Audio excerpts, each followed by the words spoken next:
Hallelujah, praise the Lord. আর সকলকে জয় যিশু।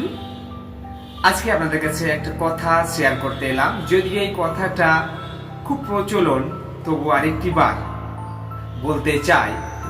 যখন আমাদের মন খারাপ থাকে, যখন আমাদের মানসিকভাবে যখন আমরা চাপে থাকি, যখন আমরা খুব চিন্তার মধ্যে থাকি, তখন আমরা সেই চিন্তা থেকে বেরিয়ে আসার জন্য, মাইন্ডকে ফ্রি করার জন্য আমরা কি অবলম্বন করি?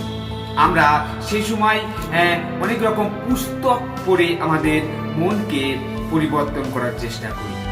আমরা গান শুনে আমাদের মনকে পরিবর্তন করার চেষ্টা করি। হ্যাঁ প্রিয় ভাই বোন, ঠিকই, যখন আমাদের মন খারাপ থাকে, যখন চিন্তা থাকে, মনকে ফ্রি করার জন্য সত্যি এই পুস্তক আমাদেরকে অনেক সাহায্য করে।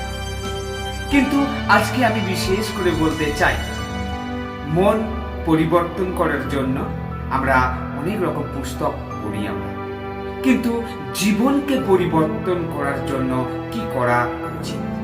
আমি বলতে চাই, এই যে বাইবেল, আমরা এই বাইবেল দেখতে পাচ্ছি যে বাইবেল পড়লে কোনো রকম ধর্ম তারিত হয় না, ধর্ম পরিবর্তন হয় না। হ্যাঁ প্রিয় ভাই বোন, আমরা যদি বাইবেল পড়ি তাহলে আমাদের জীবন পরিবর্তন হয়। জীবন পরিবর্তন করতে এই বাইবেল আমাদের সাহায্য করে। তাই প্রত্যেককে এই বাইবেল পড়া উচিত। আপনাদের প্রত্যেকের আজকের এই দিন